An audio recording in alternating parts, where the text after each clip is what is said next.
Hello students, hope you are all doing good. आज हम बात करने वाले हैं सैम्पल पेपर मैथमेटिक्स बेसिक्स का। ये सीबीएसई से रिलीज़ हुआ है, तो आपका टर्म 2 जो एग्ज़ाम होने वाला है बिल्कुल इसी तरह होगा। 2 hours will be the duration, maximum marks will be 40। 3 sections में डिवाइडेड है, ए बी एंड सी।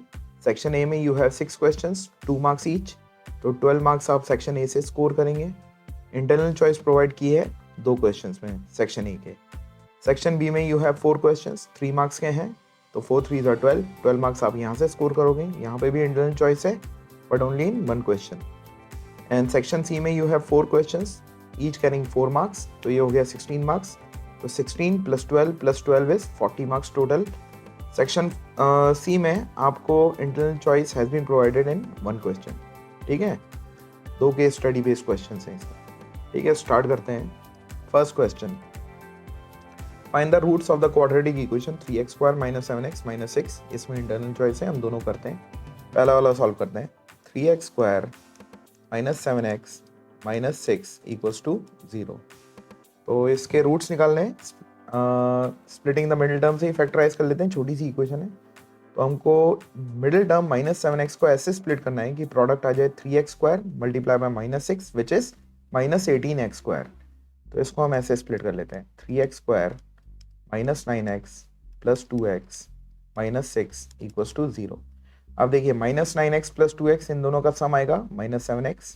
ठीक है, -9x × 2x अगर आप करेंगे तो -18x², वही हमें चाहिए था। अब फर्स्ट 2 टर्म्स की ग्रुपिंग कर लो, 3x² और -9x। इन दोनों में क्या कॉमन है? एक तो 3 कॉमन है और एक x कॉमन है। 3x² में से 3 गया और x गया तो अंदर बचा x। 3 3 = 9 और x निकल चुका है तो x - 3। लास्ट 2 टर्म्स में क्या कॉमन है? +2 कॉमन है, तो 2x में से 2 गया तो बचा x - 2 3 = 6। आप यहाँ पे भी चेक कर सकते हैं कि आपकी स्प्लिटिंग करेक्ट हुई है नहीं हुई है। वो कैसे? आपके ब्रैकेट के अंदर जो टर्म्स आ रही हैं x - 3, ये दोनों ब्रैकेट के अंदर सेम आनी चाहिए। अगर ये सेम नहीं आ रही है, इसका मतलब आपने इस स्टेप में कहीं गलती करी है। You need to recheck. But यहाँ पे अभी हमारी सही आ गई है, आगे बढ़ाते हैं। अब इन दोनों में क्या कॉमन है? x - 3, तो x - 3 बाहर, तो अंदर बचेगा 3x + 2 = 0। ये दो चीज़ों का प्रोडक्ट है। 0 कब होता है? जब दोनों में से एक कोई 0 हो। तो या तो x - 3 = 0, तो इससे x की वैल्यू आ जाएगी, ये -3 इधर गया तो 3। एक तो ये आ गई है, ये, या फिर ये 0, 3x + 2 = 0, तो इससे x निकल के आएगा, तो ये 3x = -2, तो x will be equal to -2/3। एक वैल्यू ये आ गई है। तो इसके 2 रूट्स थे, डिग्री 2 थी, तो क्वाड्रेटिक इक्वेशन दोनों रूट्स हमने निकाल लिए। एक है 3, एक है -2/3। I hope it is clear to everyone. Next, find the values of k for which the quadratic equation 3x² + kx + 3 = 0 has real and equal roots। तो पहले इक्वेशन लिख लेते हैं। 3x², 1 सेकेंड, 3x² है प्लस kx + 3 = 0। इसको standard form से compare करेंगे, ax² + bx + c = 0 से, तो हमें मालूम पड़ जाएगा a कोफिशिएंट ऑफ x² है 3, b कोफिशिएंट ऑफ x है k, और c कांस्टेंट टर्म है वो है +3 या 3। अब बोल रहे हैं real and equal roots. Real and equal roots की कंडीशन होती है discriminant should be equal to 0, और डिस्क्रिमिनेंट होता है b² - 4ac should be equal to 0। तो b है हमारा k, तो ये हो जाएगा k² - 4, a है 3 और c है 3 = 0। तो ये हो जाएगा k² -4 3 = 12, 12 3 = 36 = 0। तो इसको फैक्टराइज कर लेते हैं। ये है a² - b² की फॉर्म में। आप देखिए ये k का स्क्वायर है और ये 6 का स्क्वायर है, तो ये a² - b² हो गया। a² - b² is a + b, a - b। दो चीज़ों का प्रोडक्ट 0 कब? या तो ये 0, k + 6 = 0, तो k की वैल्यू आ जाएगी -6, या k - 6 = 0। 1 सेकेंड, k हटा ही देता हूँ। k - 6 = 0, तो k की वैल्यू आ जाएगी +6। तो k की 2 वैल्यूज निकल के आ रही हैं, plus -6। I hope it is clear to everyone. Next, Second question, 3 cubes each of volume 64 centimeter cube are joined end to end to form a cuboid. Find the total surface area of the cuboid so formed. तो situation ऐसे है, ये 3 cubes हैं जिनको and to and join कर दिया है। तीनों ही की वॉल्यूम आइडेंटिकल है, 64 सेंटीमीटर क्यूब, 64 सेंटीमीटर क्यूब और 64 सेंटीमीटर क्यूब। ठीक है, तो इनको तीनों को ज्वाइन करने से ये जो क्यूबॉइड बन के आ रहा है, इसका हमको TSA निकालना है। तो सबसे पहले हमको गिवन क्या है, volume of cube is equals to 64 centimetre cube. We all know volume of cube is side cube, तो अगर इस क्यूब की साइड A है तो ये हो जाएगा A क्यूब इज 64, यूनिट हटा देते हैं, सॉल्व कर रहे हैं अभी। हमको फाइंड करना है साइड ऑफ द क्यूब, तो A will be equal to taking cube root of both the sides, cube root of 64, A cube का क्यूब रूट लिया तो A, 64 का क्यूब रूट इज 4, 4 4 ज़ा 16, 16 4 ज़ा 64। तो हमें ये मालूम पड़ गया कि side of this cube is 4 and this is 4, this is 4 and this is also 4। तो ये क्यूबॉइड की जो है ये तीनों की मिला के साइड हो जाएगी, L will be equal to 4 + 4 + 4 which is 12। Breadth same रहेगी साइड ऑफ द क्यूब के बराबर विच इज ऑल्सो 4, और हाइट भी सेम रहेगी साइड ऑफ द क्यूब के इक्वल विच इज ऑल्सो 4। अब हमें निकालना है TSA ऑफ क्यूबॉइड। तो TSA ऑफ क्यूबॉइड का फॉर्मूला वो होता है 2 times LB length bread plus bread into height BH plus HL height into length. तो ये जगह 2 times L is 12, B is 4, तो ये हो गया 12 into 4 plus B into H 4 into 4 plus HL, H is 4 and L is 12, ये आ गया। तो we'll get 2 times 12 4s are 48 plus 4 4s are 16 plus 4 12s are 48, which is 2 times 48 plus 48 is 96, 96 plus 16 is 106 plus 6 112, so 2 into 112, 2 into 100 is 200, 2 into 12 is 24, तो ये हो गया 224 centimeter square. I hope it is clear to everyone. Next, third question. An inter-house cricket match was organized by a school. Distribution of runs made by the students is given below. Find the median run scored. तो ये हमको class interval दे रखा है और ये इनकी corresponding frequencies दे रखी हैं। अब मीडियन के लिए हमें पता है कि हमें क्यूमुलेटिव क्लास इंटरवल और क्यूमुलेटिव फ्रीक्वेंसी की रिक्वायरमेंट होती है, तो हम इसको बना लेते हैं टेबल को। ठीक है,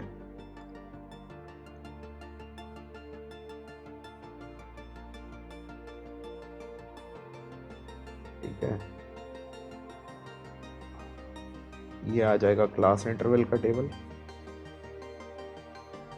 यहाँ पे आ जाएगा क्यूमुलेटिव क्लास इंटरवल का टेबल, यहाँ पे आ जाएगा क्यूमुलेटिव फ्रीक्वेंसी जो हमको फ्रीक्वेंसी, और यहाँ पे आ जाएगा क्यूमुलेटिव फ्रीक्वेंसी।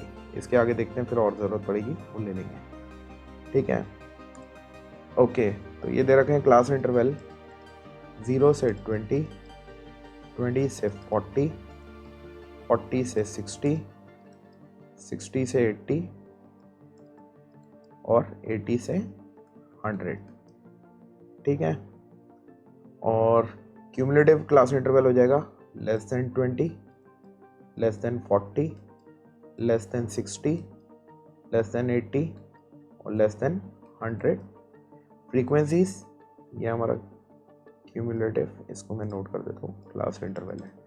ठीक है, फ्रीक्वेंसी वो गिवन है 4 6 5 3 4, 4 6 5 3 4।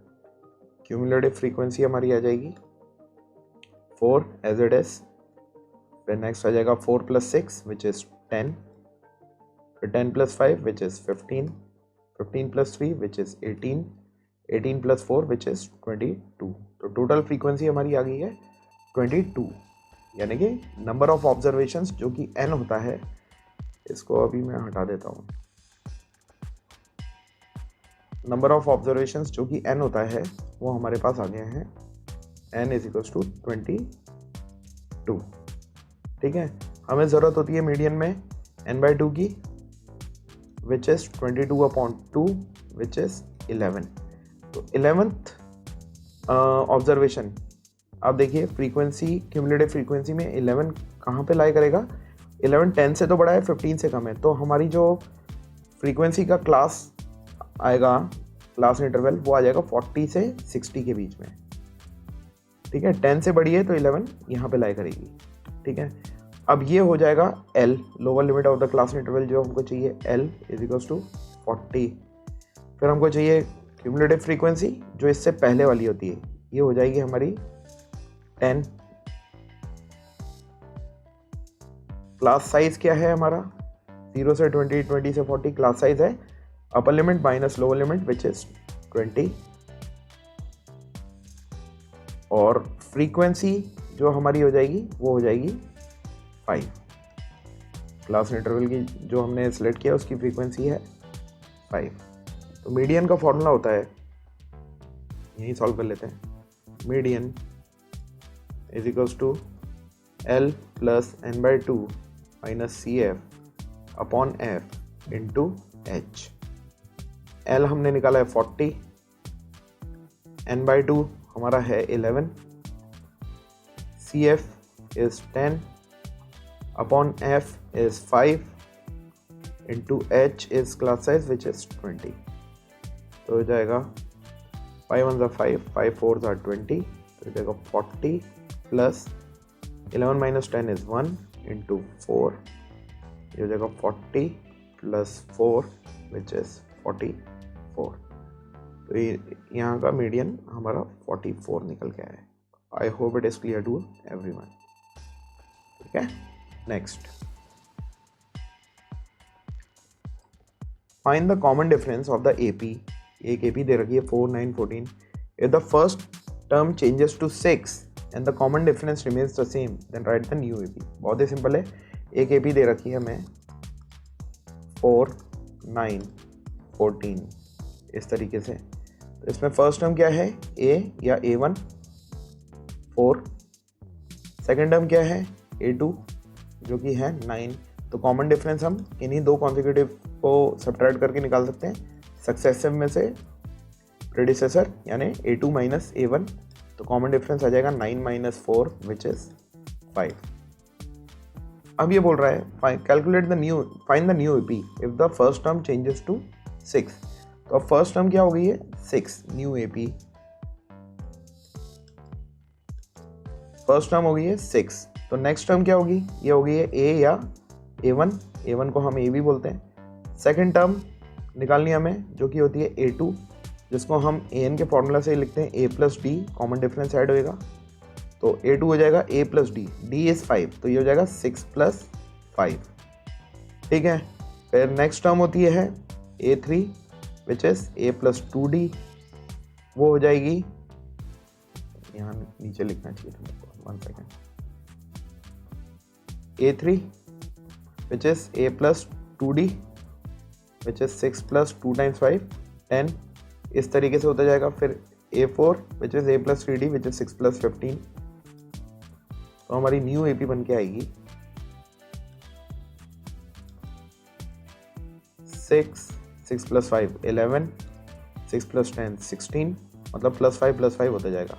16 plus 5 या 6 plus 15 is 21। इस तरीके से न्यू AP बन गया। I hope it is clear to everyone. Next, the mode of the following frequency distribution is 38. Find the value of x. तो ये हमको क्लास इंटरवल दे रखा है और ये हमको फ्रीक्वेंसीज दे रखी हैं। ये एक अननोन फ्रीक्वेंसी है विच इज़ x, बट साथ साथ में हमको मोड दे रखा है 38। तो मोड में हमको क्लास इंटरवल की ज़रूरत होती है और फ्रीक्वेंसी की ही ज़रूरत होती है, दोनों हमको गिवन है क्वेश्चन में। तो आप देखिए मोड कितना है? 38।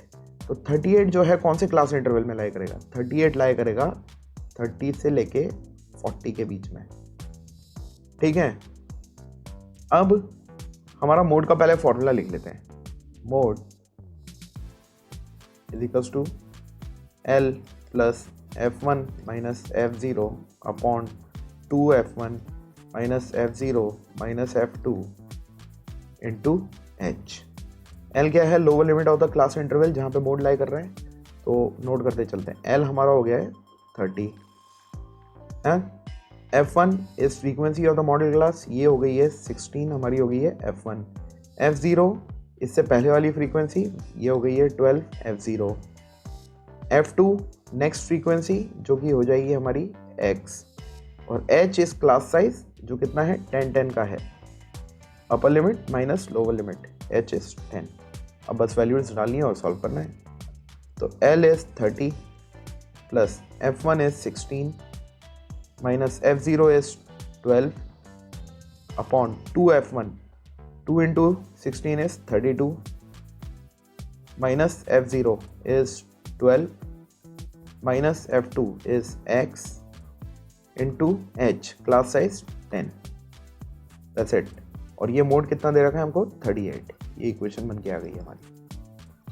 ये 30 यहाँ पे सबसे प्लस हो रहा है, इसको इधर ले आओ तो 38 minus 30 is equals to 16 minus 12 is 4, 32 minus 12 is 20, तो ये हो गया 20 minus x into 10, तो ये हो गया 38 minus 8, 38 minus 30 is 8 is equals to 4 into 10 कर लेते हैं 40 upon 20 minus x, cross multiply कर लेते हैं, इधर सॉल्व कर रहा हूँ तो 8 times 20 minus x, ये डिनोमिनेटर इधर आके मल्टीप्लाई हो गया is equals to 40। इस 8 को नीचे भेजूंगा तो ये रिड्यूस करेगा, तो 20 minus x is equals to 40 upon 8, 8 5 are 40, अगर 20 minus x is equals to 5। X की वैल्यू फाइंड करनी है, एक्स को ऑल नोन करो, ये माइनस एक्स यहाँ रह जाएगा, ये उधर जाके minus 5 minus 20 minus x is equals to 5 minus 20 is minus 15, minus minus cancel, तो X is equals to 15। Alright, next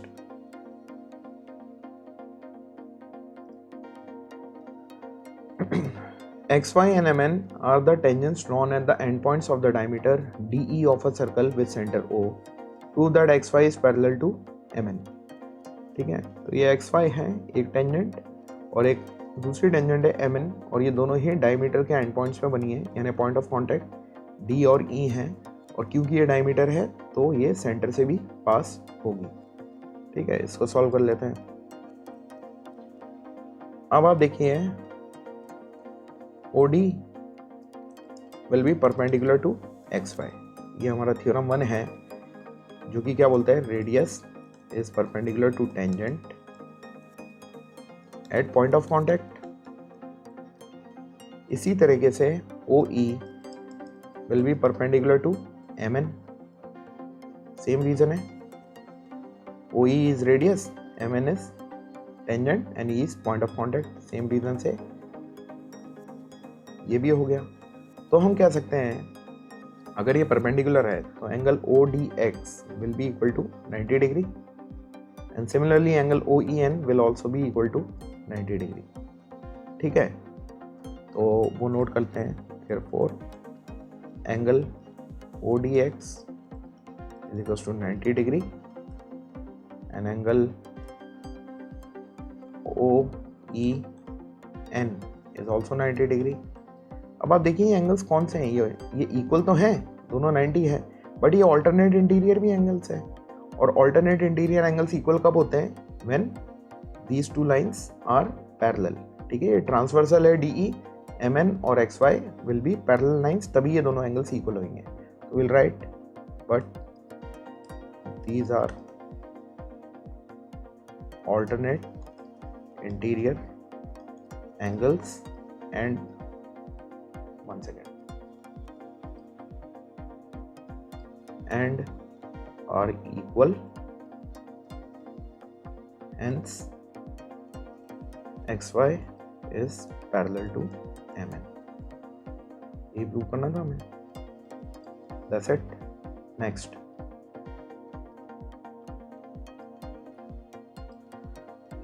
in the given figure, a circle is inscribed in the quadrilateral ABCD given that AB is equals to 6, BC is equals to 7, CD is equals to 4, find AD। तो हमारे पास AB की length है 6 है ना, BC की length है 7, CD की length है 4, बट AD अननोन है, वही हमें फाइंड करनी है। तो इसी फिगर में काम कर लेते हैं। ये ए बी जो है ये टेंजेंट है सर्कल पे। Let's say this is point of contact जिसको हम पी बोल देते हैं। ये भी एक पॉइंट ऑफ कांटेक्ट है because B C is tangent, तो इसको हम बोल देंगे क्यू। सिमिलर रीजन से ये आर और ये एस। ठीक है, अब हमने थ्योरम में सीखा है कि किसी एक्सटर्नल पॉइंट से, ये सेकंड थ्योरम जो है हमारे सर्कल्स में, किसी एक्सटर्नल पॉइंट ए से जो दो टेंजेंट्स है सर्कल के ऊपर, जो कि यहाँ पे ए पी और ए एस हैं, दे विल बी इक्वल। इसी तरह से B P will be equal to B Q, C R will be equal to C Q, D R will be equal to D S. तो इस चीज़ को हम आगे बढ़ाते हैं। ठीक है, we have A P is equals to A S, B P is equals to B Q, C R is equals to C Q and D R is equals to D S. और सभी का same reason है, tangents from the same point are equal. ठीक है, ये हमने note कर लिया। अब इसको नोट कर लो, फर्स्ट इक्वेशन, इसको सेकंड, इसको थर्ड और इसको फोर्थ। अब हम करते हैं चारों ही इक्वेशंस को add. I am doing it here, equation 1 plus equation 2 plus equation 3 plus equation number 4। तो यहाँ पे जगह कम रहेगी, 1 सेकेंड नीचे ही करते हैं।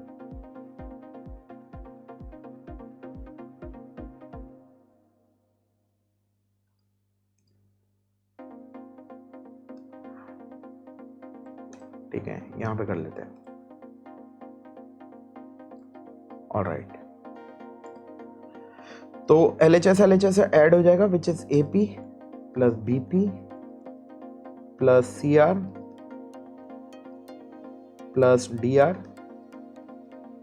LHS चारों ऐड हो गए। इसी तरह RHS चारों ऐड हो जाएंगे, will be equal to AS plus BQ plus CQ plus DS। अब आप देखिए, थोड़ी सी ग्रुपिंग करनी पड़ेगी। AP और BP को अगर मैं ग्रुप कर दूं तो AP प्लस BP क्या बन जाएगा मेरा, AB। तो ये मेरे पास आ जाएगा AB। CR और DR को ग्रुप कर दूं अगर मैं, CR प्लस DR, तो वो मेरे पास क्या आ जाएगा, CD। तो ये आ गया CD। इसी तरह से यहाँ पे देखिए, एक है मेरे पास AS को ग्रुप करता हूँ मैं DS के साथ, AS और DS, तो AS प्लस DS आ जाएगा मेरा AD। और BQ और CQ को अगर ग्रुप करते हैं, BQ and CQ will be BC। ये इक्वेशन आ गई। वैल्यू सब्स्टिट्यूट करिए आप। AB कितना है, 6 है, CD 4 है, AD अननोन है एंड BC इज 7। ये हो गया solve. 6 plus 4 is 10 is equal to AD plus 7। तो ये 7 इधर आएगा तो माइनस हो जाएगा, तो यही कर देता हूँ। तो 10 minus 7 is equals to AD. AD will be equal to 3 centimeter. I hope it is clear to everyone. Next, an AP 5, 8, 11 has 40 terms. तो ये एक AP है जो 40 टर्म्स तक जा रही है। फाइंड द लास्ट टर्म, यानी लास्ट टर्म कौन सी होगी, 40th टर्म। तो A40 निकालनी है एक टर्म को। Also find the sum of the last 10 terms. ठीक, 1 बाय 1 करते हैं। सबसे पहले तो हम AP में कॉमन डिफरेंस और A को फाइंड कर लेते हैं। AP में सबसे इंपॉर्टेंट वही होता है, एक तो हमें A पता होना चाहिए और एक कॉमन डिफरेंस पता होना चाहिए। तो A तो फर्स्ट टर्म है, A is 5, common difference is A2 minus A1 which is 8 minus 5, वो आ गया 3। अब आपसे पूछा गया इसके अंदर 40 टर्म्स है, तो आपसे क्या मांगी गई है, लास्ट टर्म, यानी A40 आपकी अननोन है। an का फॉर्मूला होता है a plus n minus 1 times d। तो A40 आपकी हो जाएगी a प्लस n कितना है, 40 माइनस 1 इज 39। एक सेकेंड, 39 d ए की वैल्यू है 5 प्लस 39 और डी की वैल्यू है 3, तो हो जाएगा 5 प्लस 39 इंटू 3, 4 3 12, 120 में से 3 गए तो 117, तो it is 5 plus 117 which is 122। तो A40 term of this AP या last term of this AP वो तो आ गई 122। तो ये एक पार्ट तो हमारा क्लियर हो गया। Find the last term, also find the sum of the last 10 terms. तो लास्ट 10 टर्म्स कौन सी होंगी? 31st term, 32nd term, 33rd term से लेके 48 टर्म तक। तो अब ये हमसे बोल रहा है find the sum of the last 10 terms, यानी कि हमसे मांग रहा है A31 plus A32 plus A33 up to A40। ठीक है, तो अब ये भी एक AP होगी ना, क्योंकि ये सबके बीच में तो कॉमन डिफरेंस D का ही है। तो अगर मैं इसको फर्स्ट टर्म मान लूँ और N को मान लूँ 10 और A40 हमारे पास है ही सही, तो निकल आएगा। तो sum of the last 10 terms, SN का फॉर्मूला होता है N/2 2A plus N minus 1D या A प्लस AN। अगर आपके पास AN है तो ये फॉर्मूला यूज़ कर लेना चाहिए। AN क्या है यहाँ पे? A40 हमारे पास 122 है ही सही। तो sum of the last 10 terms आ जाएगा, लास्ट 10 टर्म्स N कितना ले रहे हैं हम? 10/2। ये टर्म अगर हमको मिल जाए, ये जो कि A बनेगी A31 प्लस A40, तो हमारा काम हो जाएगा। ठीक है, 2 1 2, 2 5 10, तो ये आ जाएगा 5 टाइम्स। A31 है नहीं हमारे पास, बट इसको हम निकाल सकते हैं A प्लस 30D से, प्लस A40 हमने अभी अभी निकाली है 122। 5 टाइम्स A है हमारा 5 प्लस 30 टाइम्स D हमने निकाला है 3 प्लस 122, तो जाएगा 5 times 5 plus 122 is 127, 30 into 3 is 90, तो जाएगा 5 टाइम्स 127 प्लस 90 इज 217। अब 5 इंटू 200 होता है 1000 और 17 5 85, तो इट इज 1085। तो sum of the last 10 terms of this AP is 1085. I hope it is clear to everyone. Next, question 8. A tree is broken due to storm in such a way that the top of the tree touches the ground and makes an angle of 30 degree with the ground. The length of the broken upon part of the tree is 8 meters. Find the height of the tree before it was broken. ठीक है, और करके है तो इसमें internal choice है, वो मैं नेक्स्ट लूँगा, बट राइट नाउ इसको सॉल्व करते हैं। तो इस तरीके से एक सिचुएशन है, लेट्स से कि ये ग्राउंड है और ये हमारा ट्री है। ठीक है, इसको ग्राउंड को बोल देते हैं AB और ये हमारा ट्री है। ठीक है, अब ये ट्री क्या है, स्टॉर्म में ब्रेक हो गया। तो यहाँ से सपोज करिए ब्रेक हुआ है इस पॉइंट से, इसको मैं नाम दे देता हूँ C। यहाँ से टूट के इस तरीके से नीचे की तरफ गिर रहा है, तो C ये हो जाएगा, A ये हो जाएगा और ये यहाँ पे गिरने के बाद यहाँ पे B पे टच हो रहा है। ठीक है, तो ये एक राइट एंगल ट्राइंगल है, क्योंकि tree will be standing erect on the ground, तो ये राइट एंगल ट्राइंगल है। ऑलराइट, अब हम इसको लेबल कर लेते हैं और काम करेंगे इस ट्राइंगल के ऊपर। A tree is broken due to storm in such a way that the top of the tree touches the ground and makes an angle of 30 degree with the ground. ये एंगल हमको दे रखा है 30 degree. ठीक है, length of the broken upper part of the tree is 8 metres. ये जो part break हो रहा है ये 8 मीटर्स दे रखा है। अब ये ब्रेक होने के बाद यही हमारा हाइपोटेन्यूज बन जाएगा, तो ये हाइपोटेन्यूज इस ट्राइंगल की 8 है।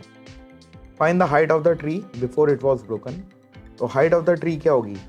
हाइट ऑफ द ट्री होगी AC प्लस 8। तो हम AC अगर निकाल लेते हैं तो AC प्लस 8 करके हम हाइट ऑफ द ट्री निकाल सकते हैं। Now if you look at this right angle triangle, यहाँ पे 30 डिग्री एंगल है थीटा। अगर थीटा के ऑपोजिट जो एंगल है, थीटा के ऑपोजिट जो साइड है वो जाती है परपेंडिकुलर, और ये है इसकी ट्राइंगल की हाइपोटेन्यूज 90 के ऑपोजिट वाली साइड में। तो we all know perpendicular which is unknown upon hypotenuse वो होता है साइन थीटा। थीटा लिख रहा हूँ अभी, साइन थीटा। ठीक है, यहाँ पे क्या हो जाएगा, perpendicular is AC upon hypotenuse जो कि है 8 BC इस साइन थीटा कितना है हमारा 30, तो AC upon 8 is equals to sine 30 होता है 1/2, तो इससे मेरा AC आ जाएगा, ये 8 यहाँ डिवाइड हो रहा है, इधर आके मल्टीप्लाई, तो 8/2, 2 1 2, 2 4 8, तो AC कितना आ गया 4 मीटर। अब हमारा AC निकल के आया 4 metre, height of the tree कितनी होगी AC प्लस 8, AC प्लस 8, ये A है भाई द बेस, तो height of tree before it broke it is AC plus 8 which is 4 plus 8 that is 12 meter. I hope it is clear to everyone. Next, two poles of equal height are standing opposite to each other on either side of the road 80 meter wide. तो information को धीरे धीरे जो जो given है उसको बनाते चलिए। एक 80 मीटर का रोड है और वहाँ पे दोनों कॉर्नर्स पे दो इक्वल हाइट के पोल्स स्टैंड कर रहे हैं। एक ये है, एक और ले लेते हैं एग्जैक्टली सेम हाइट का, इस तरह से सिचुएशन है, ठीक है। आगे क्या बोल रहे हैं, it says from a point between them on the road the angles of elevation of the top of the two poles are 60 degree and 30 degree, find the distance of the point from the two poles, ठीक है। तो एक कोई point है, let's say कि ये एक point है, ठीक है। यहाँ से एंगल ऑफ एलिवेशन दोनों पोल्स का, एक इसका और एक इसका, एक 60 है और एक 30 है। अब ये याद रहे ये बिटवीन द रोड बोला है, सेंटर पॉइंट नहीं है, ये एग्जैक्टली मिड पॉइंट नहीं है, क्योंकि अगर ये मिड पॉइंट होता तो दोनों के एंगल ऑफ एलिवेशन सेम होते, बट यहाँ पे दोनों के एंगल ऑफ एलिवेशन अलग अलग है। तो एक से ये पास में है और एक से ये दूर में है। पास वाला angle of elevation will be 60 degree, इससे लेवल कर लेता हूँ, दिस इज 60 डिग्री, क्योंकि जो चीज़ जितनी ज़्यादा पास में होती है एंगल ऑफ एलिवेशन उतना बढ़ता जाता है, और दूर वाले को 30 डिग्री एंगल ऑफ एलिवेशन। अब लेवल कर लेते हैं, let's level this as point A, point B, point C, point D and point B. तो हमारे पास ये दोनों पोल्स स्टैंड कर रहे हैं, दोनों राइट एंगल पे स्टैंड करेंगे ग्राउंड के साथ। तो हमारे पास दो ट्राइंगल है राइट एंगल, ABC और EDC। अब दोनों पोल्स की हाइट भी सेम है, तो अगर इसकी हाइट h है तो इसकी भी हाइट h ही है, ये क्वेश्चन में गिवन है, सेम हाइट के हैं, ठीक है। और रोड की विड्थ है 80 मीटर, तो ये पूरा का पूरा है 80 मीटर, ये 80 मीटर यहाँ से लेके यहाँ तक। अब मैं एक काम करता हूँ, अगर मैं इसको मान लेता हूँ x, तो ये कितना, ये टोटल है 80, जिसमें से ये x है, तो ये वाला पार्ट हो जाएगा 80 माइनस x। अब हम काम कर सकते हैं इसके ऊपर, ठीक है। I hope it is clear to everyone, क्योंकि एक बार ये लेबलिंग इज वेरी इंपॉर्टेंट। अगर ये पार्ट आपने x माना है, ये पूरा 80 है, 80 में से x हटा दोगे तो 80 माइनस x बचेगा, और वो आ जाएगा CD के equal. Now you can work on these two right angle triangles. सबसे पहले कोई सा भी एक ले लो, इन राइट ट्राइंगल ABC ले लेता हूं मैं। ये क्या है 60 के ऑपोजिट, ये है परपेंडिकुलर और ये है बेस। तो perpendicular upon base which is h upon x, perpendicular upon base होता है tan थीटा, और थीटा यहाँ पे है 60, तो ये हो जाएगा। तो इससे मेरा आ जाएगा h अपॉन x, tan 60 होता है √3, तो इससे मेरा h आ जाएगा √3x। इसको नोट करके छोड़ दो। इसी तरह आप दूसरा राइट एंगल ट्राइंगल लेते हैं, इन राइट ट्राइंगल EDC के ऊपर काम कर लेते हैं। परपेंडिकुलर है h 30 डिग्री के ऑपोजिट है, और बेस है 80 माइनस x। तो यहाँ पे मैं लूंगा perpendicular which is h upon base which is 80 minus x is tan theta, और थीटा है यहाँ पे 30 डिग्री। तो ये हो जाएगा h upon 80 minus x, tan theta is 1/√3। इसको मैं इधर ही सॉल्व कर रहा हूँ, क्रॉस मल्टीप्लाई करूंगा, ये 80 माइनस x इधर आएगा तो ऊपर आ जाएगा न्यूमरेटर में। तो I will get h is equals to 80 minus x upon √3।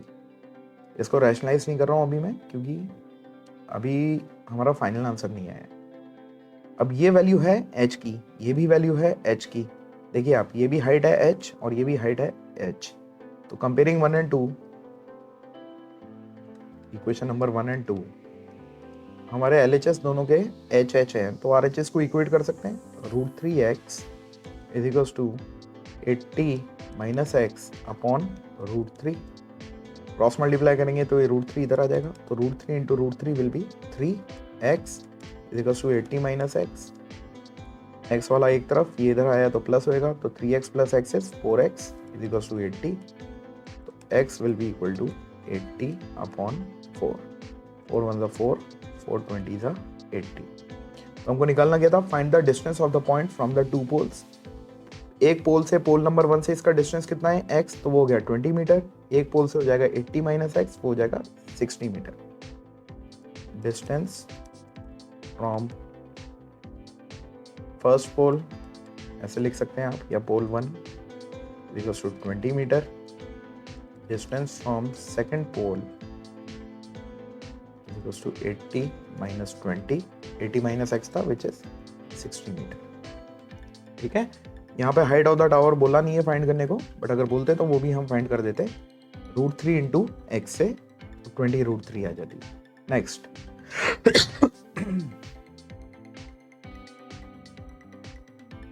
ठीक है, PA and PB are the tangents drawn to a circle with center O.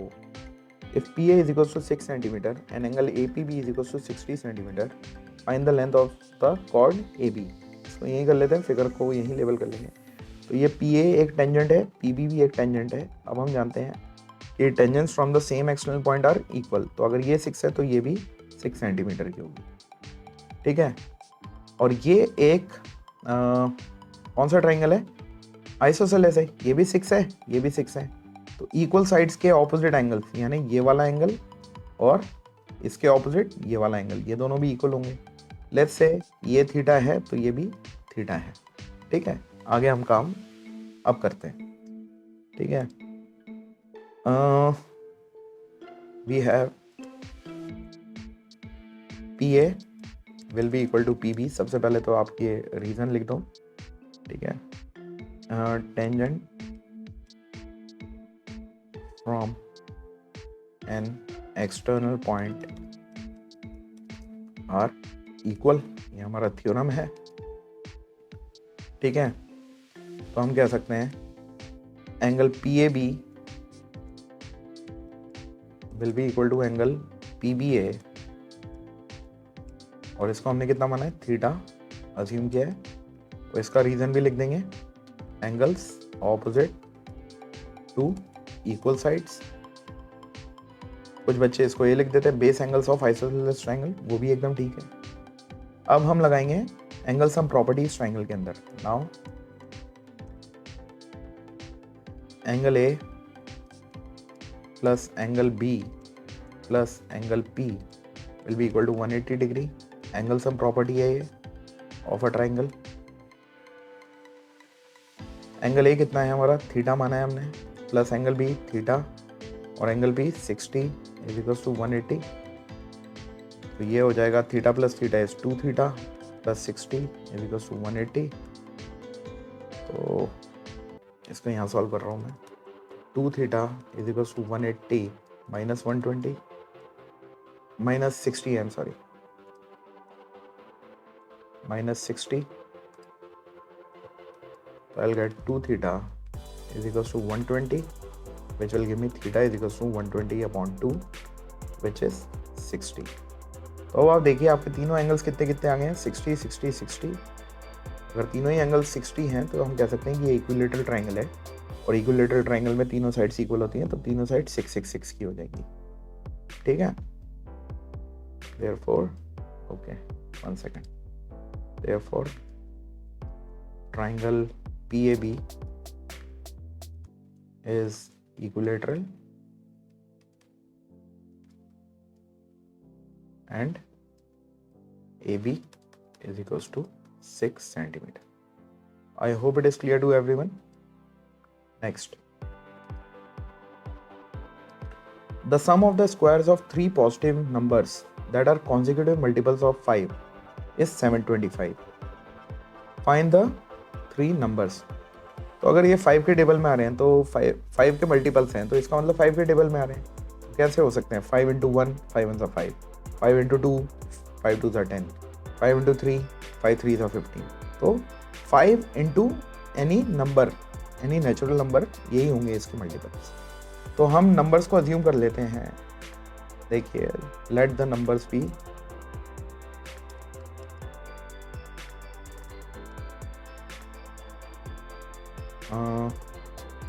5x minus 5, 5x and 5x plus 5। देखिए 5x 5 के table में आएगा, इससे 5 कम, अगर 5 कम करेंगे तो वो भी 5 के टेबल में आएगा, और इसमें 5 प्लस करेंगे तो वो भी 5 के टेबल में आएगा। और 5x क्यों 5 के टेबल में आएगा? क्योंकि हमने 5 का मल्टीपल बना दिया है। ठीक है, तो ये 3 नंबर्स हमारे हो गए हैं। The sum of the squares of 3 positive numbers that are consecutive multiples of 5। तो ये कॉन्जिक्यूटिव हो गए हैं। 5x माइनस 5, फिर प्लस 5 किया तो 5x, फिर प्लस 5 किया तो 5x प्लस 5, और इनके स्क्वायर्स का सम कितना है? 725। तो ये हमको क्वेश्चन में गिवन है कि 5x माइनस 5 का स्क्वायर प्लस 5x का स्क्वायर प्लस 5x प्लस 5 का स्क्वायर इज 725। अब या तो 5 कॉमन लेके काम कर लो या सीधे कर लेते हैं। a माइनस बी का whole square is a square, 5x का square is 25x square plus b square, 5 का square is 25 minus 2ab, 2 into 5x is 10x, 10x into 5 is 50x, 5x का स्क्वायर इज 25x स्क्वायर, फिर यहाँ पे a plus B का whole square, तो ये इसी तरह 25x square, a square plus b square, 5 का square is 25 and 2ab is plus 50x, यहाँ पे प्लस 2ab है, इज 725। अब जो रिड्यूस हो रहा है कर लो, माइनस 50x प्लस 50x खत्म, x स्क्वायर वाला एक term 25x square plus 25x square is 50x square plus 25x square is 75x square. तो ये आ गया 75x स्क्वायर प्लस एक 25 ये रहा, एक 25 ये रहा, plus 50 is equals to 725। I'll get 75x square is equals to 725 minus 50. You get 75x square is equals to 50 minus होगा तो I'll get 675. I'll get x square is equals to 675 upon 75. 1 second. ये upon में क्यों आया? क्योंकि यहाँ पे multiply हो रहा है तो इधर आकर डिवाइड। 25 से करते हैं या 5 से करते हैं। 5 1 5 बचा 2, 5 5 5 25, 5 1 5 1 7, 5 3 15, 2 5 5 5 25, 5 3 15, 5 2 10, बचा 3 3 5 5 7 35, 3 1 3, 3 9 27। तो x square is equals to 9। तो taking square root of both the sides, तो square root of 9 is plus minus 3। ठीक है, अब x माइनस 3 रिजेक्ट होगा क्योंकि ये हमारे को पॉजिटिव नंबर्स बोले गए हैं। तो यहाँ पे कर लेते हैं,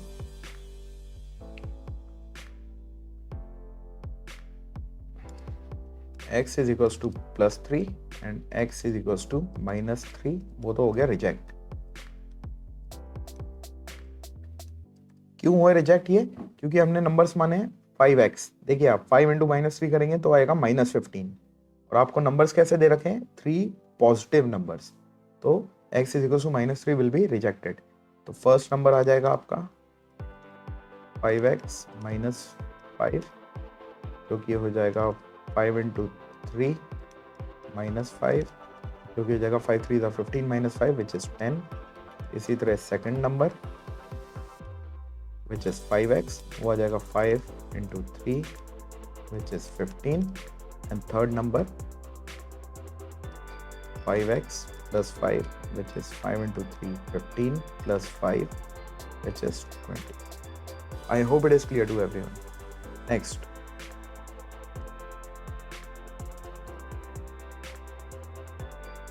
अच्छा एक कंस्ट्रक्शन है।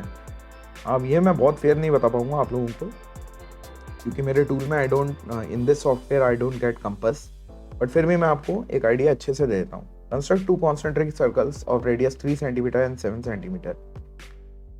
Draw two tangents to the smaller circle from a point P which lies on the bigger circle. तो सबसे पहले तो आप 3 सेंटीमीटर और 7 सेंटीमीटर का एक सर्कल बना लेंगे. ठीक है,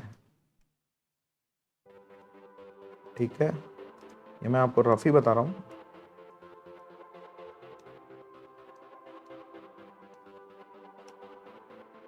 तो इस तरीके से 2 सर्कल्स बन गए आपके, एक 3 सेंटीमीटर रेडियस का और एक 7 सेंटीमीटर रेडियस का, और दोनों ही कॉन्सेंट्रिक हैं, मतलब दोनों का सेंटर सेम है. आगे बोल रहे हैं कि draw two tangents to the smaller circle from a point P which lies on the bigger circle. जैसे कि पॉइंट P यहाँ पे लाई कर रहा है, ये पॉइंट P है. यहाँ से हमको 2 टेंजेंट्स बनाने हैं, एक ये और एक ये. तो इसको बनाने का तरीका क्या रहेगा कि आप सबसे पहले तो सेंटर मार्क करो. ठीक है, सेंटर को लेट्स से OP बोल रहे हैं हम, O बोल रहे हैं. O से इस पॉइंट P को ज्वाइन कर दीजिए, जहाँ पे भी आप ये बनाना चाह रहे हैं, जहाँ से भी आप ये टेंजेंट बनाना चाह रहे हैं, आपने OP को ज्वाइन कर दिया है ना. यहाँ तक तो मेरा सब कुछ ठीक है. अब मैं यहाँ से OP का परपेंडिकुलर बाइसेक्टर वो नहीं कर सकता हूँ. तो आप परपेंडिकुलर बाइसेक्टर कैसे करेंगे, एक बार रखेंगे कंपास को O पे और मोर देन हाफ लेके ऊपर एक आर्क कट करेंगे और उसी से नीचे एक आर्क कट करेंगे.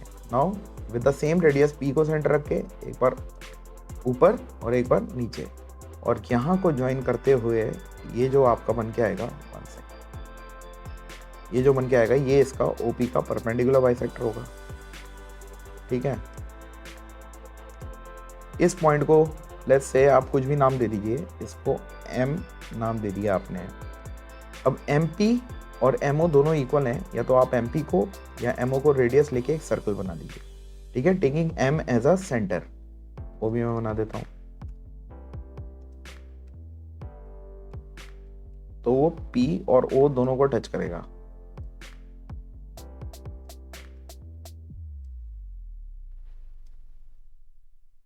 ठीक है, इस तरह से. अब ये जो सर्कल अभी आपने बनाया है MP या MO रेडियस लेते हुए, तो ये जहाँ पे हमारे इंटरनल सर्कल को इंटरसेक्ट कर रहा है, उन 2 पॉइंट्स को अगर आप पॉइंट P से ज्वाइन करेंगे तो वो आपकी टेंजेंट बन जाएगी. ये एक पॉइंट ऑफ कांटेक्ट से आपकी ये टेंजेंट बन जाएगी. थोड़ी बड़ी बना रहा हूँ ताकि आपको साफ से दिख जाए. एक तो ये बन जाएगी और एक ये वाली बन जाएगी. ऑलराइट, तो दिस इज PA, ये है एक पॉइंट ऑफ कांटेक्ट, एक टेंजेंट PA और एक टेंजेंट ये PB. PA एंड PB, इस तरीके से आप टेंजेंट बना पाएंगे. आई hope it is clear.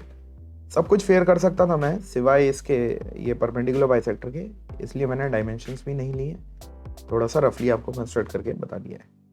Alright, next,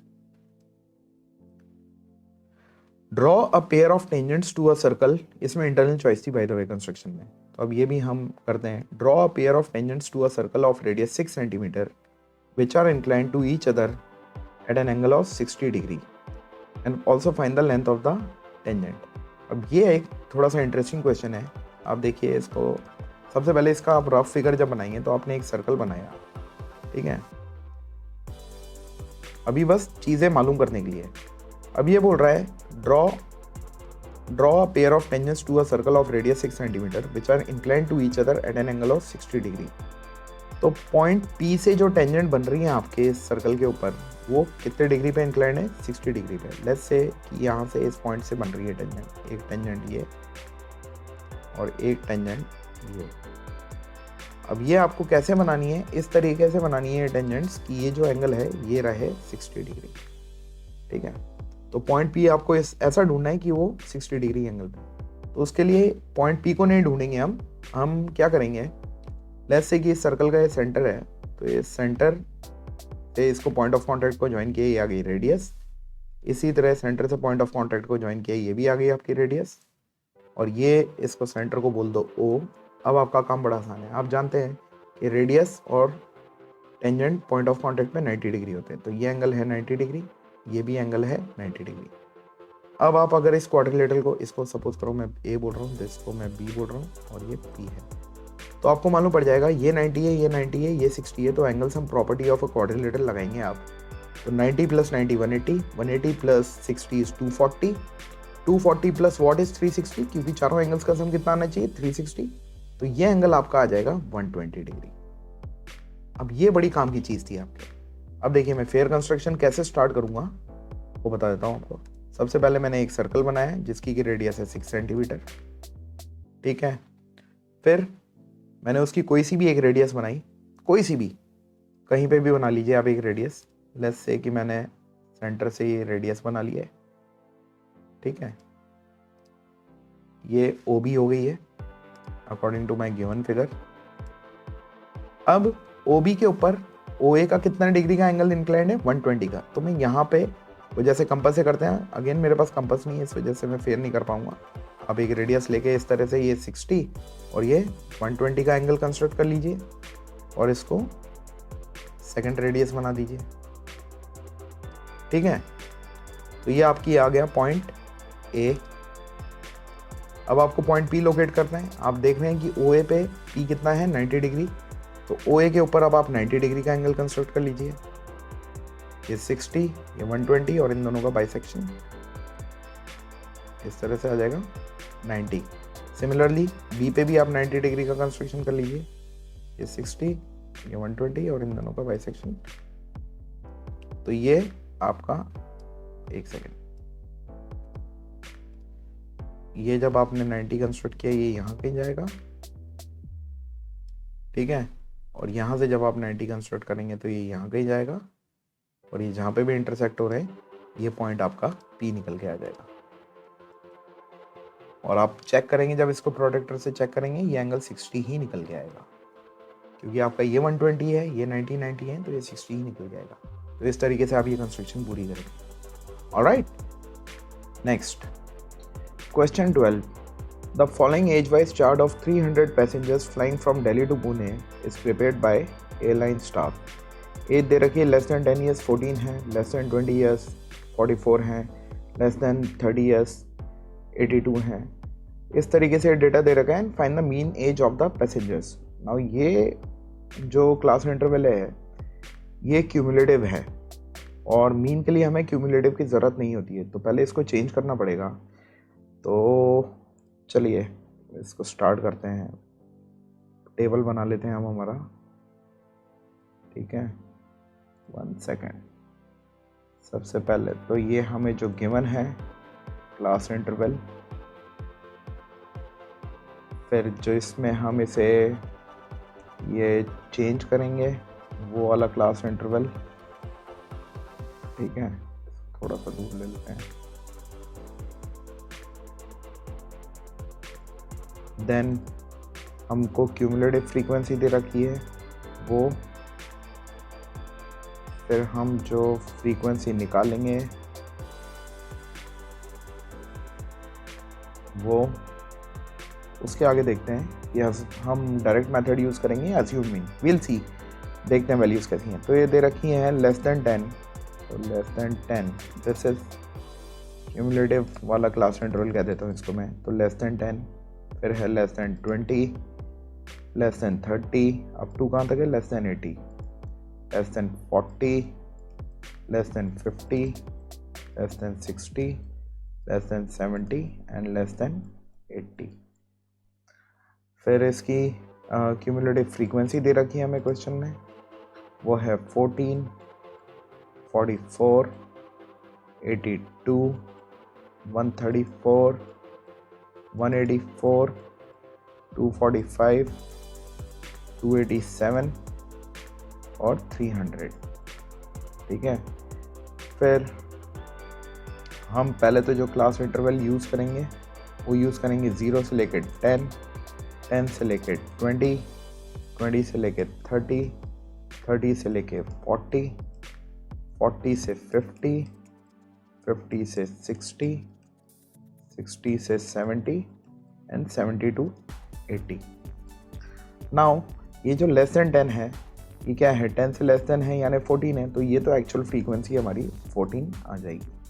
अब ये लेस देन 20 है, ये लेस देन 20 कितने हैं 44 है, इसमें 10 से 20 वाले भी हैं और 0 से 10 वाले भी हैं, तो ये हम करेंगे 44 माइनस 14 विच इज 30। नेक्स्ट जो हम 20 से 30 चाहते हैं बट ये लेस देन 30 है, इसमें ये ऊपर वाले भी हैं 10 से 20 वाले और 0 से 10 वाले, तो 82 में से 44 को माइनस कर देंगे हम, तो 54, 64, 74, 84, तो ये आ जाएगा 38। अब इसी लॉजिक से 134 माइनस 82 हम करेंगे, तो 92, 02, 12, 22, 32, ये हो जाएगा 52। ऑलराइट, ये 40 से 50 में 184 माइनस 134, ये आ जाएगा 50। फिर आ जाएगा 245 माइनस 184, तो 16 प्लस 45, 55, 60, 61 हो जाएगा ये। और ये हो जाएगा 287 माइनस 245, 45 प्लस 45 90 होते हैं, तो 42 हो जाएगा ये। और ये 300 माइनस 287, ये हो जाएगा 13। ठीक है, और सिग्मा एफ इन सबको ऐड कर लीजिए, वैसे करने की ज़रूरत नहीं है क्योंकि ये क्यूमुलेटिव है। सिग्मा एफ जो है वो 300 है, टोटल ऑब्जर्वेशन ये क्वेश्चन में भी गिवन है, ये 300 पैसेंजर्स आर फ्लाइंग। ठीक है, अब फिर इसके बाद हमको ज़रूरत होती है क्लास मार्क की, जिसको हम बोलते हैं एक्स, वो निकाल लेते हैं। एक्स कैसे निकालते हैं? Upper limit plus lower limit upon 2, वो हो जाएगा 0 प्लस 10 अपॉन 2 यानी 5, या तो ऐसे सोचिए या आप सोच सकते हैं 0 से 10 का mid point, centre point which is 5, 10 से 20 का मिड पॉइंट विच इज़ 15। अब देखिए क्लास मार्क 10 है ना, तो 10 ऐड होता जाएगा, 5 प्लस 10 15, फिर आ जाएगा 25 प्लस 10, फिर प्लस 10 35, 30 से 40 का मिड पॉइंट, फिर आ जाएगा 45, फिर आ जाएगा 55, फिर आ जाएगा 65 और फिर आ जाएगा 75। अब डायरेक्ट मेथड में हमको ज़रूरत होती है सिग्मा एफ एक्स, यानी एफ और एक्स को मल्टीप्लाई करना पड़ेगा। तो ये थोड़ी बड़ी बड़ी वैल्यूज़ हैं, इससे बचने के लिए हम क्या कर सकते हैं, थोड़ा आसान कर देते हैं, अज्यूम मीन मेथड यूज़ कर लेते हैं। तो हम देखते हैं कि हमारे पास टोटल एंट्रीज कितनी है, 1 2 3 4 5 6 7 8, इवन नंबर है, तो 8 का हाफ होता है 4, तो हम या तो फोर्थ, फर्स्ट, सेकंड, थर्ड और फोर्थ, या तो फोर्थ 35 को अज्यूम मीन मान सकते हैं, या फिफ्थ 45 को भी अज्यूम कर सकते हैं, दोनों में से किसी को भी कर सकते हैं। लेट्स से कि मैंने इसको 45 को अज्यूम कर लिया, तो अब मैं निकालूंगा D which is X minus A, इसका भी ये टेबल बनेगा। करते हैं एक्स माइनस ए, यानी x is 5 minus 45 is minus 40, 15 minus 45 is minus 30, 25 minus 45 is minus 20, 35 minus 45 is minus 10, 45 minus 45 0, 55 minus 45 10, 65 minus 45 is 20, 75 minus 45 is 30। फिर हमको चाहिए होता है एफ डी, तो ये और टेबल बनेगा हमारा, एफ इंटू डी, कर लेते हैं इसे। F is 14, D is minus 40, तो 14 4s are 56, तो ये हो गया माइनस 560, 30 इंटू 30 इज 900 और नेगेटिव है तो माइनस 900, 38 इंटू 20, 38 का ट्वाइस होता है 76, तो ये हो गया माइनस 760, यही होता है ना 76, हाँ। 52 into 10 minus 520, 50 into 0 0, 61 into 10 610, 42 into 20 is 42 का ट्वाइस 84, तो ये 840, 13 इंटू 30 इज 390। अब पॉजिटिव वाले एक ऐड कर लेते हैं और नेगेटिव वाले एक ऐड कर लेते हैं, यहाँ कहीं रफ में ऊपर कर लेता हूँ मैं। ओके, ये 1000 1560 1460, तो ये हो गया 1460, चलिए कर लेते हैं 560 900, यस ऐसे ही कर लेते हैं ना, यहीं कहीं। वन सेकेंड, ऐसे नहीं करते, ये बहुत बच्चों जैसा हो जाएगा। नेगेटिव वाले ऐड कर रहे हैं 0 0, ओहो 1 सेकेंड, नेगेटिव वाले ऐड कर रहे हैं 0 0 0 0 0, 6 plus 6 12 plus 2 14, 4 1 carry, 1 plus 5 6, 6 plus 9 15, 15 plus 7 22, 22 plus 5 is 27, अगर 27 40 नेगेटिव में। इनको ऐड कर लेते हैं 0 0 0 0, 9 प्लस 4 13 + 1 14 4 1 कैरी 1 + 6 7 7 + 8 15 + 3 18। तो ये आ गया पॉजिटिव, ये आ गया नेगेटिव। तो इसमें से 18 40 को माइनस कर देते हैं, इसको नीचे ले आते हैं।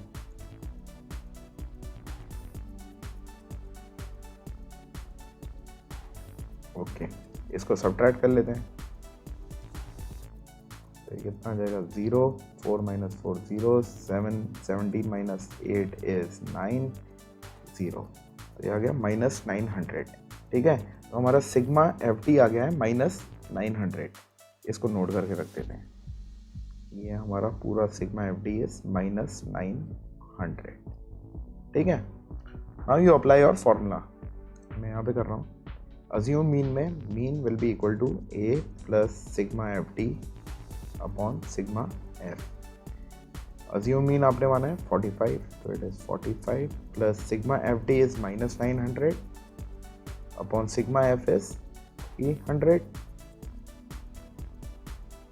तो ये हो जाएगा 45 - 900 अपॉन 300 plus into minus is minus 2 zeros 2 zeros 3 1 3 3 3 था 9। तो ये हो गया 45 - 3 विच इज 42। ठीक है, तो mean age of the passengers of this flight is 42 years। I hope it is clear to everyone. Next question 13। A lighthouse is a tall tower with light near the top. These are often built on islands, coast, or on cliffs. Lighthouses on water surface act as a navigational aid to the mariners and send warning to the boats and ships for dangers. Initially, wood coal would be used as illuminators. Gradually, it was replaced by candles, lanterns, electric lights. Nowadays, they are run by machines and remote monitoring. तो ये lighthouse के बारे में कुछ बता रखा है। Prongs Reef Lighthouse of Mumbai was constructed in 1874-75. It is approximately 40 meters high and its beam can be seen at a distance of 30 kilometers. A ship and a boat are coming towards the lighthouse from opposite direction.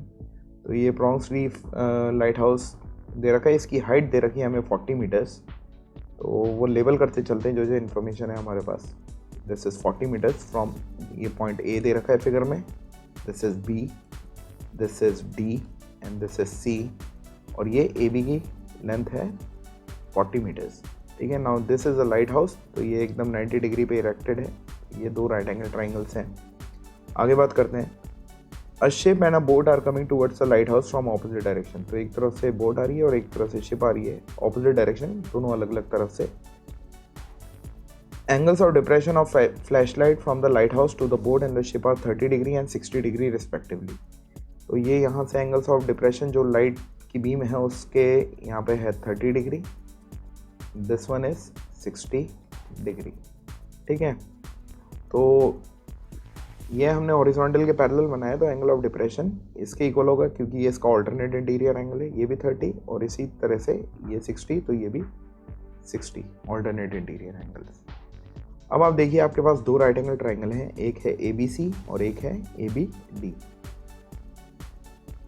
देखते हैं question क्या बोल रहा है। Which of the two boat और the ship is nearer to the light house. तो ये है बोट और ये है शिप, कौन है ज़्यादा करीब लाइट हाउस के। देखिए जो चीज़ जितनी ज़्यादा पास होती है उसका डिप्रेशन उतना ज़्यादा स्टीप होता है, उतना ज़्यादा एंगल होता है। तो C पॉइंट पे जो भी है which is actually a ship is closer. ये शिप ही है, हाँ शिप है, तो शिप इज़ क्लोजर। तो find its distance from the light house. तो शिप का डिस्टेंस लाइट हाउस से यानी हमको BC फाइंड आउट करना है। तो फर्स्ट क्वेश्चन पहले तो हम लिख देंगे कि ship is closer to the light house और उसका डिस्टेंस जो कि है BC वो हमें फाइंड आउट करना है फर्स्ट पार्ट में। तो आप ले लीजिए in right triangle ABC, AB जो कि आपका नोन है, जो कि इसका क्या है परपेंडिकुलर 60 डिग्री के ऑपोजिट है, AB अपॉन BC। ये क्या है, this is perpendicular and this is base. Perpendicular upon base होता है tan थीटा और थीटा यहाँ पे है 60 डिग्री। तो AB is 40 upon BC is equal to tan 60 is √3। Cross multiply करेंगे, BC इधर आएगा और √3 को नीचे ले लेंगे, तो यह आ जाएगा 40 upon √3 is equals to BC। अब ये रैशनलाइज फॉर्म में नहीं है तो रैशनलाइज कर देते हैं, यही कर रहा हूँ मैं। तो BC इज इक्वल्स टू 40/√3। √3 का रैशनलाइजेशन फैक्टर √3, तो ऊपर नीचे दोनों से मल्टीप्लाई कर दिया √3 से, तो I get BC is equals to 40√3/√3 into √3 is 3 metre. तो ये तो हमारी BC की हाइट आ गई, फर्स्ट क्वेश्चन का आंसर आ गया। सेकंड, तो find the time taken by the boat to reach the light house if it is moving at the rate of 20 km/h। तो ये स्पीड दे रखी है 20 km/h। तो सबसे पहले तो स्पीड को आप कन्वर्ट कर लो मीटर में। अगर आपको आंसर मिनट में चाहिए तो मीटर पर मिनट में कर लेते हैं। ये है 20 km/h, तो ये हो जाएगा 20 किलोमीटर को मीटर में किया तो आपने 1000 मीटर, और आवर्स को मिनट में किया तो 60 मिनट। ये आपकी स्पीड हो जाएगी मीटर पर मिनट में। 0 cancel 0, 2 10s are 20, 2 3s are 6। तो ये आ रही है आपकी, ये लिख लेते हैं, 110 into 100 is 1000/3 मीटर पर मिनट। ठीक है, अब काम आसान हो जाएगा। अब हमको ये टाइम निकालना है कि इसको बोट को B से लेके B तक पहुंचने में टाइम कितना लग रहा है। तो हमको ये डिस्टेंस की ज़रूरत पड़ेगी। ठीक है, time is equals to distance upon speed वाला फॉर्मूला लगा के हम कैलकुलेट करेंगे। तो हमको डिस्टेंस चाहिए पहले DB का। तो अब हम कंसिडर करते हैं राइट ट्राइंगल ABD। ठीक है, मैं इसको नेक्स्ट पेज पे कॉपी कर लेता हूँ 1 सेकेंड, क्योंकि ये फिगर चाहिएगा हमें। ओके,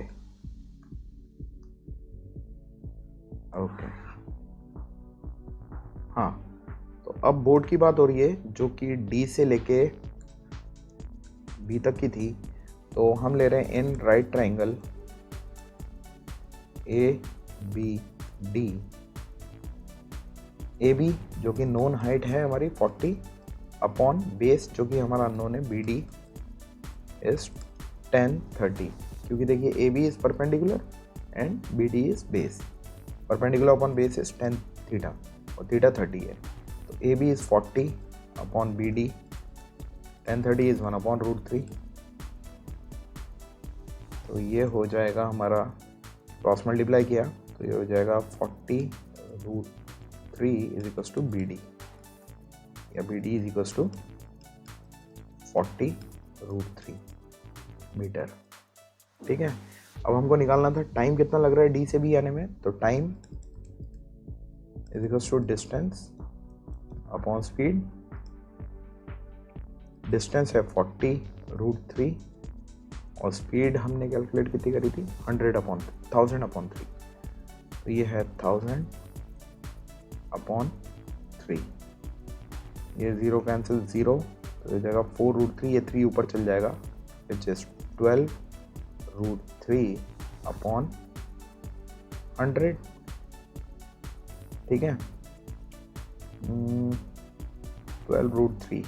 अब या तो ऐसे तो क्या छोड़े, 1.73 ले लेते हैं इसको अप्रॉक्सीमेट वैल्यू। तो 12 इंटू 1.73/100, तो 12 3s are 36 का 6, 3 carry, 12 7s are 84, 84 plus 3 is 87, 7 8 carry, 12 1s are 12 और 8 20, 2076 पॉइंट था यहाँ पे अपॉन 100, रहेगा 0.2076 minutes. I hope it is clear to everyone. Question 14. Krishnanagar is a small town in Nadia district of West Bengal. Krishnanagar clay dolls are unique in their realism and quality of their finish. They are created by modeling coils of clay over metal frame. The figures are painted in natural colors and their hair is made either by sheep's wool or jute.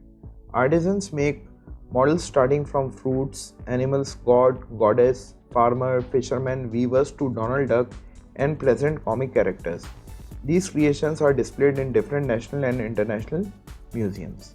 ठीक है, तो ये कृष्णानगर के बारे में बात हुई है। अब ये पोर्शन क्वेश्चन को लेके, क्वेश्चन से रिलेटेड नहीं है, तो मैं इसको रिमूव कर देता हूँ क्योंकि हमारे पास काम करने की जगह नहीं रहेगी फिर। ठीक है, अब हम आते हैं, ये जो कृष्णा नगर की डॉल्स के बारे में बात हो रही है, ये कोई डॉल्स बना रखी हैं।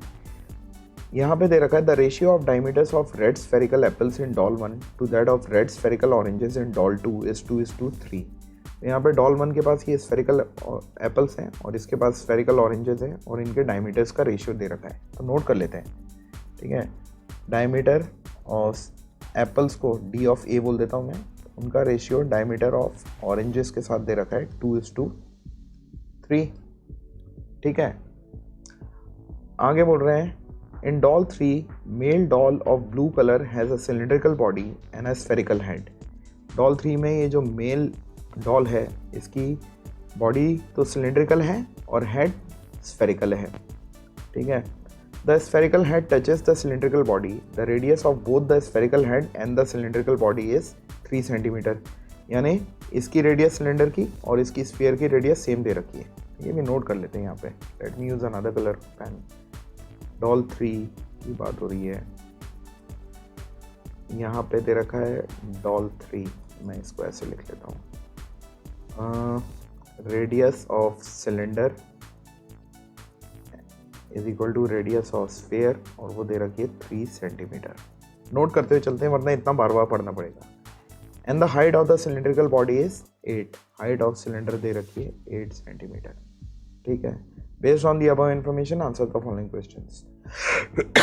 First question, what is the ratio of the surface area of red spherical apples in doll 1 to that of spherical oranges in doll 2? तो यहाँ पे ये बात हो रही है एप्पल्स और ऑरेंजेस के स्फेरिकल सरफेस एरियाज का रेशियो फाइंड करना है हमें। ठीक है, तो पहले यहाँ से स्टार्ट करते हैं। आपको फाइंड क्या करना है, surface area of apples is to surface area of oranges is what.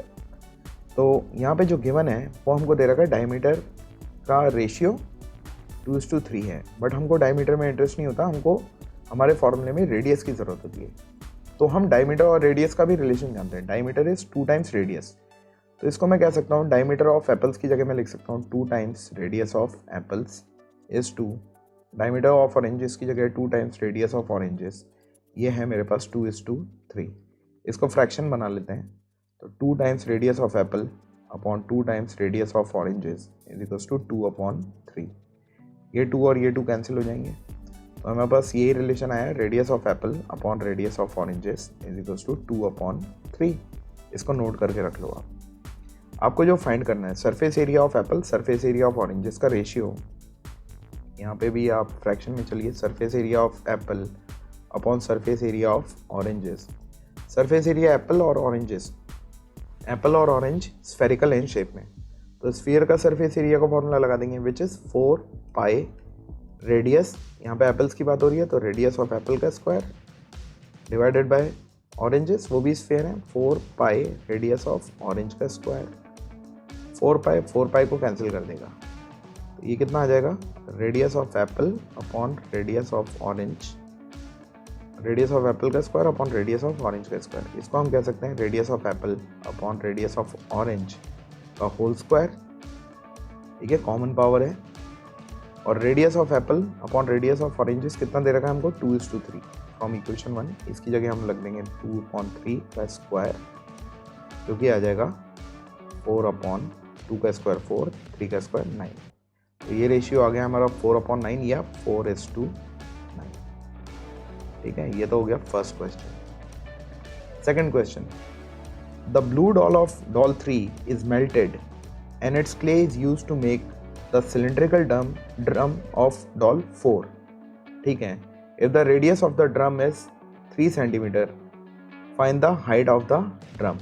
अब ये क्या कर रहे हैं कि डॉल 3 को मेल्ट कर रहे हैं, और मेल्ट करके ये डॉल 4 के पास जो ये सिलिंड्रिकल ड्रम है, ठीक है, ढोलक है ये, जो कि ये सिलेंडर की शेप में माना गया है, ये बना रहे हैं। तो अगर इसको मेल्ट करके ये बना रहे हैं तो हम कह सकते हैं कि volume of doll 3 will be equal to volume of drum in doll 4।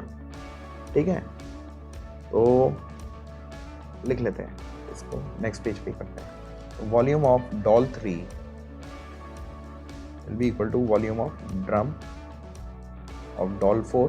ठीक है, इतना नहीं लिख रहे। वॉल्यूम ऑफ डॉल 3 क्या थी, देखिए आप, डॉल 3 में ये मेल डॉल की जो बात हो रही थी, ये एक सिलेंडर और एक स्फीयर से बन रहा है, तो इसकी वॉल्यूम क्या हो जाएगी, volume of cylinder plus volume of sphere. तो ये हो जाएगा volume of cylinder plus volume of sphere. Volume of drum वो है आपका एक दूसरा कोई सिलेंडर, इसको सिलेंडर 1 बोल दो, इसको सिलेंडर 2 बोल दो, ताकि कंफ्यूजन ना हो, वरना हम काट भी सकते हैं गलती से। वॉल्यूम ऑफ सिलेंडर होता है pi R square H plus volume of sphere होता है 4/3 पाई आर क्यूब। देखो ये आर में सेम इसलिए ले रहा हूँ क्योंकि क्वेश्चन में गिवन है कि स्फीयर और सिलेंडर ये डॉल 3 में इन दोनों की ही रेडियस सेम है विच इज 3, ठीक है, और हाइट दे रखी है 8, is equal to volume of cylinder 2 which will be pi R square H. अब ये आर और ये एच अलग अलग हैं, तो इसको R1 H1 ले लो इस सब को, और इसको ले लो R2 और H2, ठीक है। अब वैल्यू सब्स्टिट्यूट करते हैं।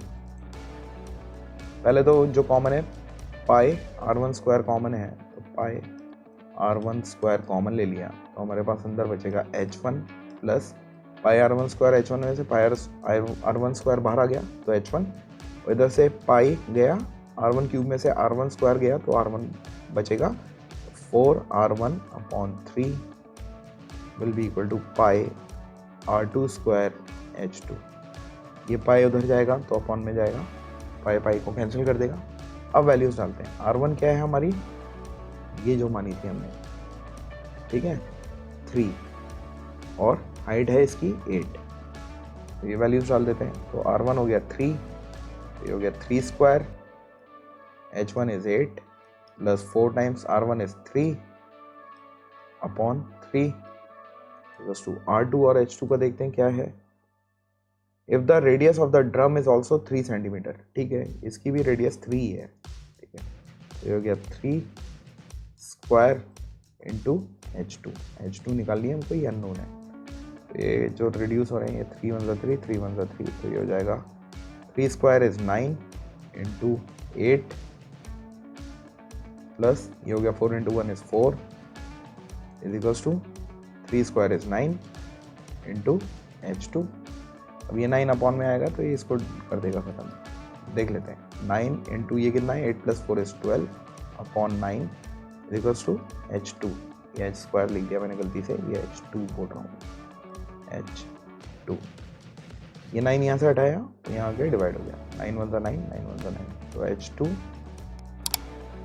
Will be 12 centimetre. तो ये जो ड्रम की हाइट हमको निकालनी थी, ये 12 सेंटीमीटर का ड्रम है। Alright, I hope it is clear to everyone. तो ये that completes your sample paper. अब जल्दी ही मैं मैथ्स स्टैंडर्ड का भी सैम्पल पेपर सॉल्व करके डाल दूँगा। सी यू लेटर, बाय नाउ।